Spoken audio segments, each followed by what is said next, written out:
Hello, my name is John Riglar, and I'm a solutions consultant covering AI and analytics. Thank you for taking the time to attend this session, discussing how to make use of the growing amounts of IoT data. This is a high level of what we'll cover in the presentation. A look at the market and where we're going, as well as prime areas where you'll see IoT and AI together. We'll look at how Magellan can help you get going, and then look at some demonstrations before we wrap up this session. So before we move on to actual IoT devices, everyone who's been to any kind of trade show lately would have seen AI mentioned everywhere. Even I'm now officially holding artificial intelligence in my title. The list of software that doesn't include AI is growing smaller and smaller if it exists at all. And leveraging IoT data is the logical next step. And using that within AI also makes sense. A lot of customers will be interacting with AI and IoT-driven AI over the coming years. Where is IoT and AI mostly being used? Well, it's kind of across the board, but the areas where we are seeing it coming up the most initially was in areas such as operational optimization, where you can clearly see that if you can gather all the information from various IoT devices, particularly if you've got a lot of historical information, you can look at cause and effect, and then you can improve a process, you can improve a manufacturing step, and that gives you a realization of monetary value. So operational optimization is something where IoT devices have been being used quite a lot. Other areas perhaps are less what you would expect, but things like customer experience, making use of IoT devices in the customer experience. Many pieces of equipment that we have at home has got the capability of gathering lots of information. The number of devices that you have in a house which, for example, have a temperature control is quite high. And what makes it an IoT? Well, just simply communicating that piece of information from that temperature control to the web is making that IoT enablement. So if you think in terms of customer experience, and I can quote an example that I had myself, some years ago I had a dishwasher, and it was still within the warranty period, and it started to develop a fault. Now I'm quite a technical geek, and I like to understand how things work, and I was pretty sure I knew what the problem was, what part on that dishwasher was wearing out. So when I called the call center, I wanted to try and ensure that the engineer they sent out came out with the right part and that they didn't have to rearrange and come out again a separate time. I had a very puzzled operator who wasn't used to someone trying to tell them what part to bring, but eventually it was all sorted out and a date was fixed in the diary for the engineer to come. And long story short, the engineer turned up. I was correct. It was the right part that needed replacing, and it was all done and fixed within half an hour, and he was on his way. I do recall being very impressed to understand that my dishwasher back then actually had error logs, and the engineer was able to look at the error logs over time, the different things which have been going on with the machine.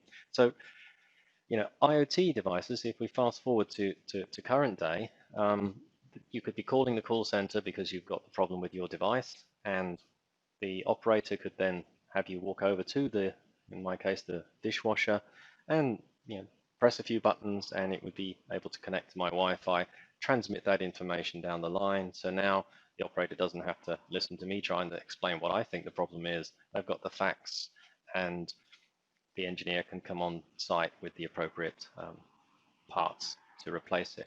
But if you think, what's the optimum scenario here? Well, the optimum scenario obviously is when you install the dishwasher, you connect it to your Wi-Fi, and then when you're going about your business, you'll get a call from the customer service team to say, hey, we've noticed that your dishwasher is starting to not perform optimally. Could I arrange for an engineer to come out at your convenience to resolve that? So you can see how the customer experience with a company that is able to provide that kind of service is going to really drive loyalty to the brand and make you want to purchase other software and products from them. Then look at the other one here, supply chain. Again, this is one where people have a lot of touch points and understand how things have greatly improved in this area. When you order something late at night, it can literally be delivered the next morning. The likes of Amazon really sort of leading the way in this optimization. But there's a lot of other things going on in the background there to make it efficient. And it's not just a matter of having a device sitting in a lorry that says where the lorry is. You need to bring in all the peripheral information. So when I purchased my product, it will have told me, it's going to be delivered, say, Monday or the next day. Great. So I'm a happy customer. I'm going to get this product quite quickly. You'll have seen some communications that come from these delivery companies to say, your parcel is on the green lorry. The driver is Fred, and he will be with you in an hour. Well, sending out that piece of information just based on the vehicle's location is very much risky, because what about the traffic situation? What about the weather situation? There are many things that could affect that. And if you send out a piece of information to a customer who's already a happy customer, and that then doesn't come to fruition, you've now made me into an upset customer. I might have been quite happy to get the parcel later today, but now you've told me it's going to arrive in an hour's time. You need to make sure it does. So bringing in all this information and making an appropriate decision whether to send such a message or not is all part and parcel of making use of the technology and the data available to you.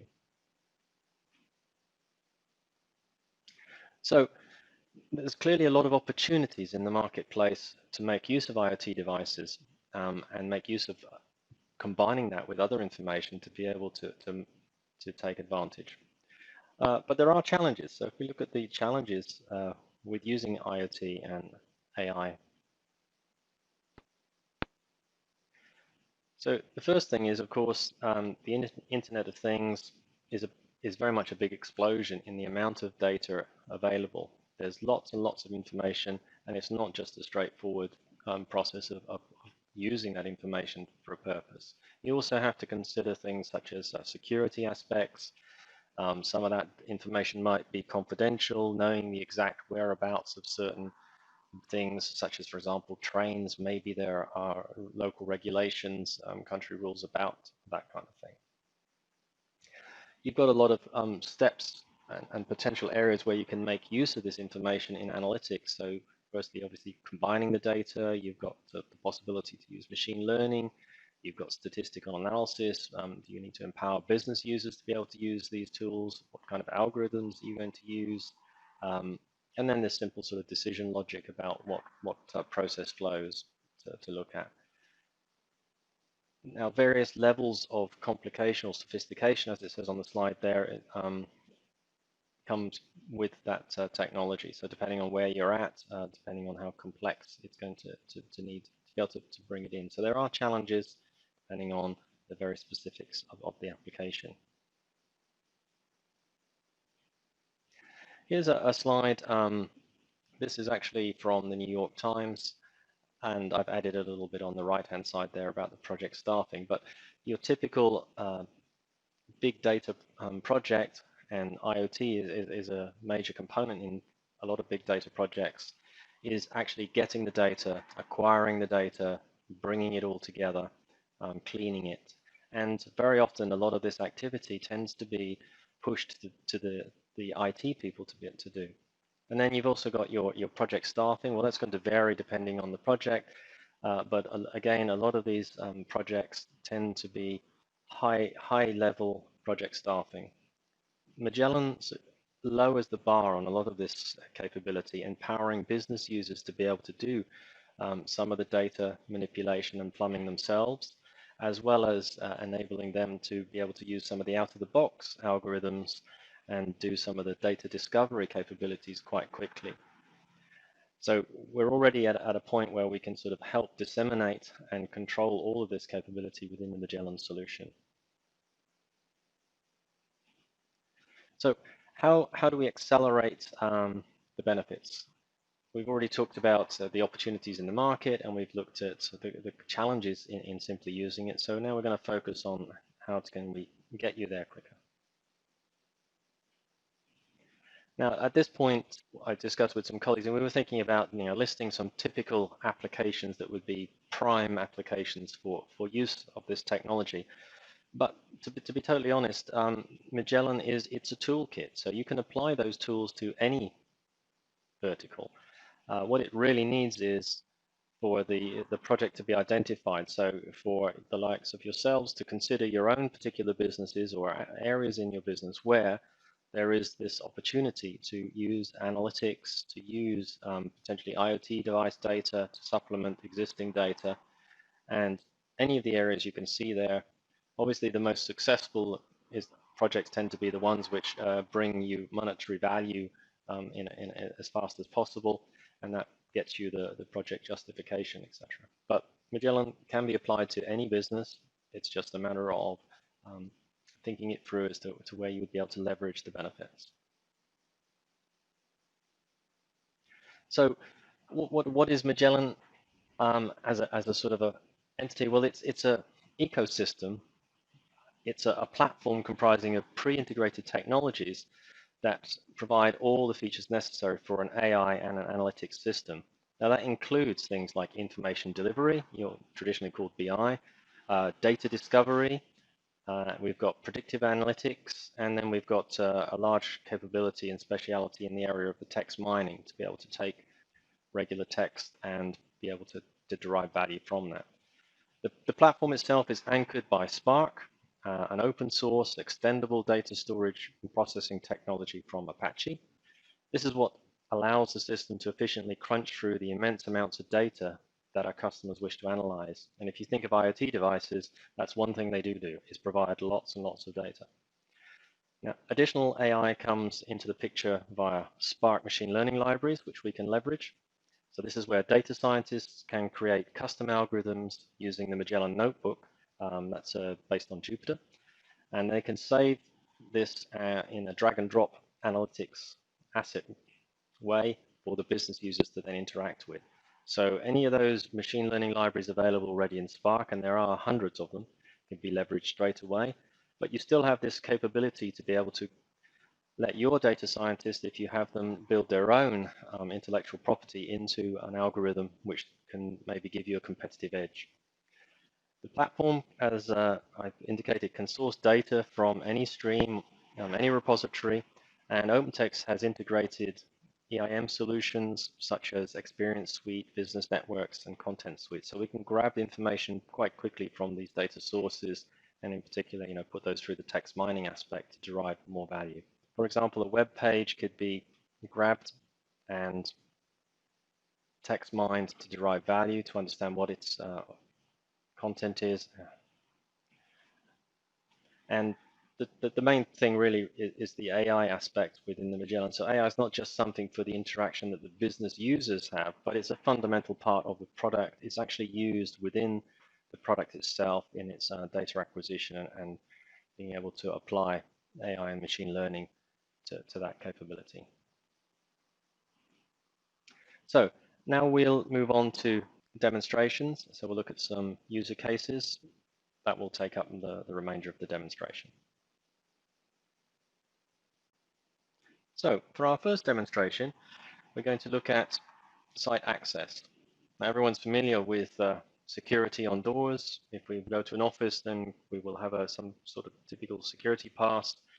One of the issues around the security passes that lots of companies face is they might have multiple premises, and some premises will be working on one system and it'll be a different system to another system. You've also got issues around landlords might have their own security on the building, and then you want to put your own security within that, within the office area. So quite a complex environment to try and get a single picture of. And this is where Opentext have a solution called Covisint, which is for managing IoT devices, for managing an IoT platform. So regardless of whether you've got the same sort of gadget or multiple different types of IoT gadgets, you can bring all of that information together and have it managed by a single entity. In this case, we can see a supervisor.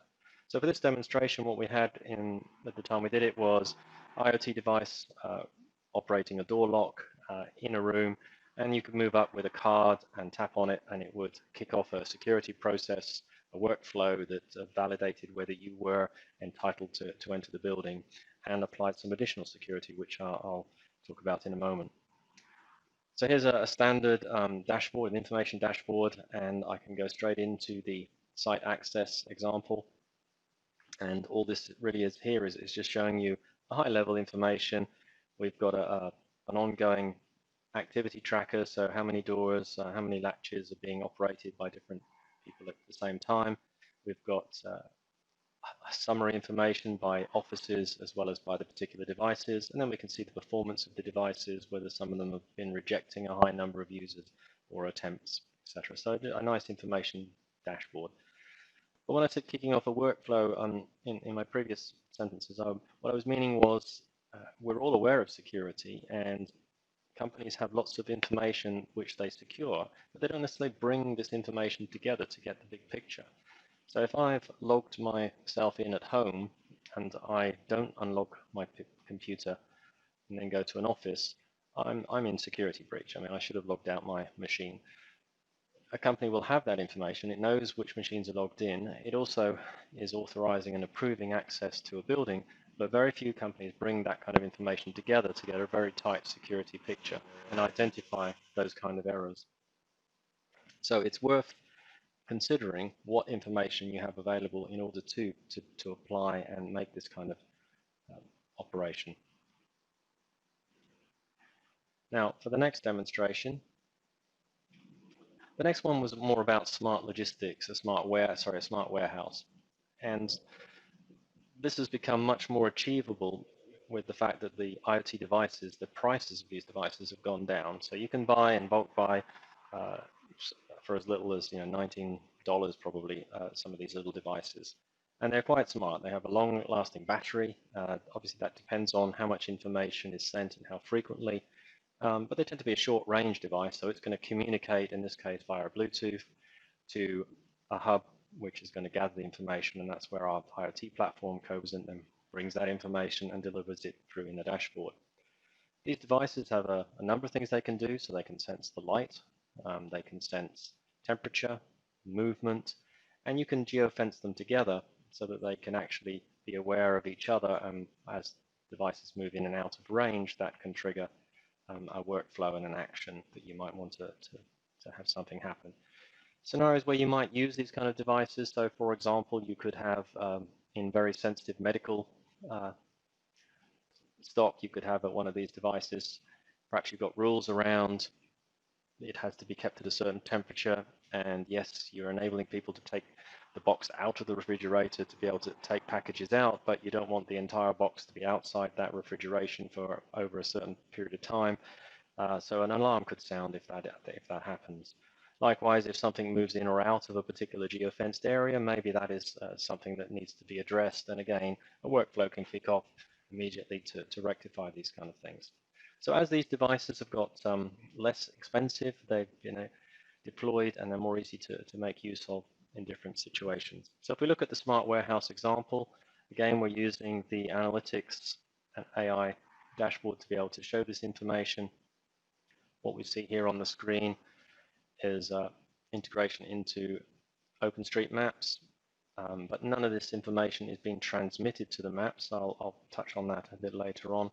But we can see here we've got some warning triangles, and if I click on there, I can see that there's a particular container which is in the wrong location. I can see high-level information about where it should be, and likewise we've got something here which looks like it's on the road, so potentially some stock that's not been correctly checked out of storage, and that's going to shortly be out of range. You've got all of the types of interactions that you might want with regards to the mapping. And if we look down here, we can see we have other information available, such as light levels and sensitivity. Recently, I was talking with insurance business, and this kind of gadgetry and technology is starting to get leveraged in insurance, particularly in shipping. So a shipping container. So let's say if you wanted to ship your Ferrari from point A to point B, you would be able to deploy a number of IoT devices within that container. They can talk to the ship in order to communicate outwards. So you're able to track it, you know where it is, you know the temperature, And if, for example, it's a secure container that shouldn't open, alarms could sound if the device detects light. All of these things together mean that you have a more secure delivery system of this Ferrari back to wherever it's going. But also it means your insurance could therefore be less as well, because of the risks that are being taken are more reduced. Now, moving on to our next demonstration, smart logistics. If you've in an area where you've got premium parking, central cities, etc., where the cost of parking spaces and parking bays is very high, you might want to monitor their usage to ensure you maximize that potential. Likewise, in logistics, if you've got a warehouse and you've got deliveries, trucks loading and trucks unloading, again, optimizing the bays is of primary interest. And I'm sure a lot of people have already seen in some of the more modern car parks where you can look down the row of cars and with little lights above indicating whether there is a space in that row, so you don't need to go cruising up and down looking for the space.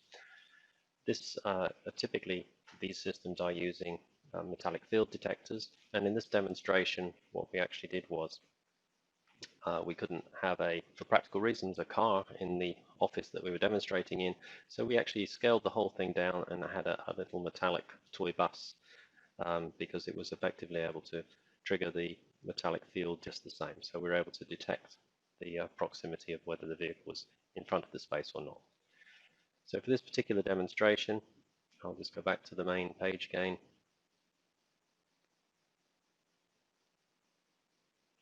Look at smart logistics.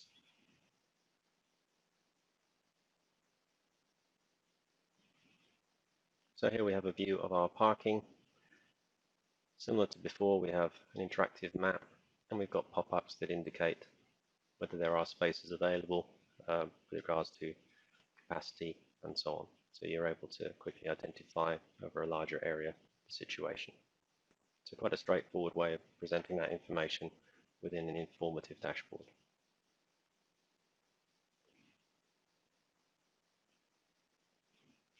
Now our final demonstration is using the OBD2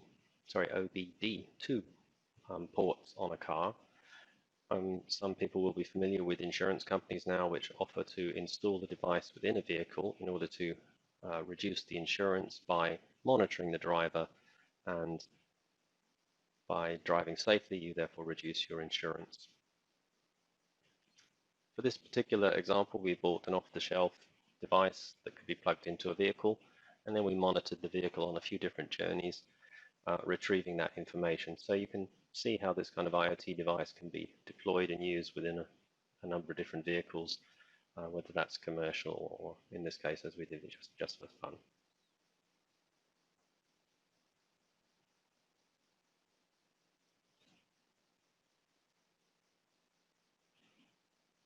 So here's the dashboard we've created. We've got a number of different statistics we can have from the particular vehicle. In this case, we've got a number of different journeys that it's made, and then we've tracked the different events which the device has recorded. So you've got things like an accelerate event, just a regular broadcast, hard acceleration, hard braking, ignition on and ignition off. And if we zoom in, we can actually start to see some of the details. So for example, here we can see that there was an ignition off event. And if there's an area of activity that's of particular interest, perhaps you want to rubber band some of these records, we can do that within this interactive map. Just collect that piece of data there specifically, and then download that. And we've now got a CSV file just being downloaded to the local PC with that information in it. So we can interact with the maps. In this situation, the data is not transmitted to the mapping product. We do have some customers such as banks that don't want to be transmitting confidential information out to a third-party mapping tool in order to actually get back some data. They would much rather make a request to the mapping provider for just the tile, which is what this piece of software is doing here. So it's requesting just the tile and a particular zoom factor. Although we have the interactivity and we've got the pop-ups and potentially confidential data being displayed, the data is being kept within location and not transmitted outside of location.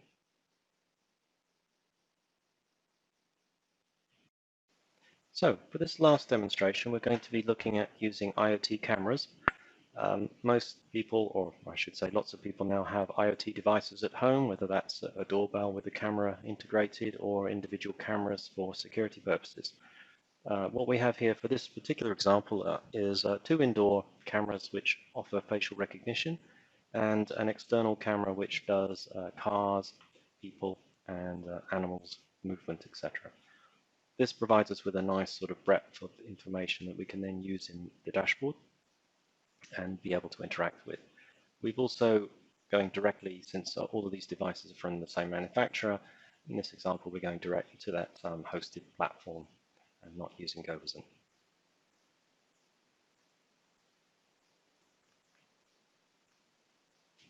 So we'll drop into the dashboards.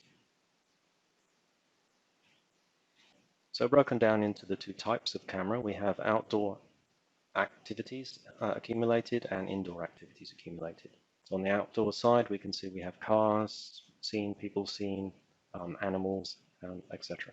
On the indoor cameras, it's my home office, so today it's mostly been myself in here, so it's various events with myself coming and going.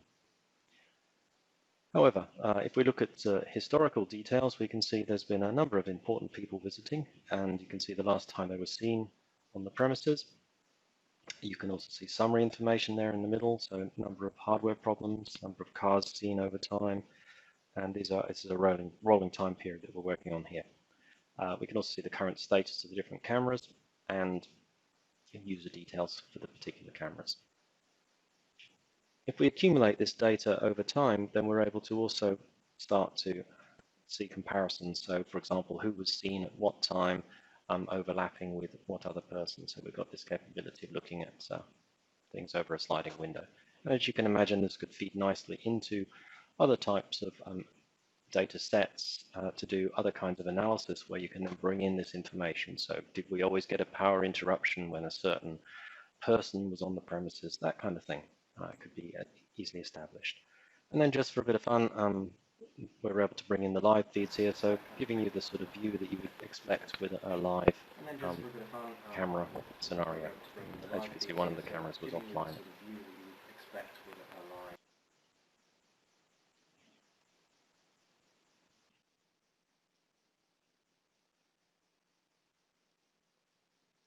So we have a couple more areas just to briefly talk on, which is all part of the Magellan solution.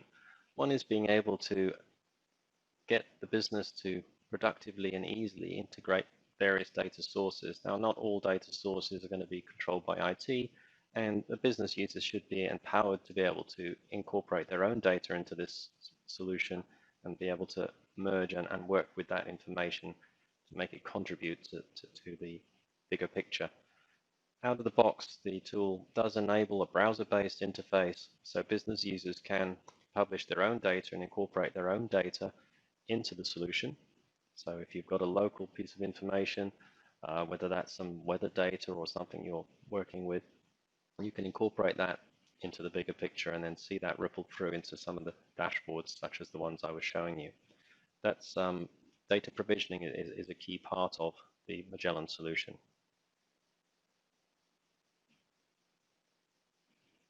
Also, when it comes to bringing together information to create the bigger picture and to be able to use AI, you'll find that the data frequently is not in a format that enables it to be joined directly to another data source. You're going to have different levels of granularity, and everyone refers to the situations where the product code in this database doesn't match the product code in that database. Well, that's a little bit too simplistic. If you think in terms of weather data is going to be by a sort of a region, a certain area it's going to cover. That's not going to map exactly to a customer address when it comes to joining data together. So you're going to have to sort of collectively group the weather and the customers into the same locations. You've also got things like time elements and time slices. Some IoT devices are going to be providing data back many times a second. Others are going to be less frequently. maybe once an hour, and certainly you're going to have daily stuff. So you've got a lot of manipulation in order to bring data together. Within Magellan, we've added the capability to build yourselves a workflow. We've integrated NiFi to enable this to happen. And again, this is about a browser-based solution to enable you to manipulate the information, to be able to put it all together so that you can then move on to making the discoveries and fully utilizing the data within the application. So as you saw in the demonstration, it's pretty easy to produce integrated information back to the business in nice applications that enable them to make use and leverage the information. So why use Opentext to do this? We cover a lot of different areas, so it's a very pervasive technology. It enables you to create a single solution. It seamlessly integrates into not just OpenText products, but other data sources, and enables you to bring together data from a variety of different types of IoT devices managed by a single platform, the Covisint platform from OpenText. It gives you a highly connected capability, so being able to connect these different devices to perhaps do something like tighten up the security around building access, customer data, etc. And it's a very intelligent solution in that it leverages information around machine learning within the technology, as well as enabling the business person to leverage this AI capability themselves to follow their own chain of thoughts to deliver a solution. Just finishing there with a quote from Forrester's. Clearly, enterprises and companies that really make use of this technology are going to grow faster than those that don't. I hope you enjoyed the presentation. As you can see, we cover a very broad spectrum of capabilities, and certainly, hopefully, we can identify some projects with you that will help you leverage the value of IoT data in an analytical way to drive better business decisions.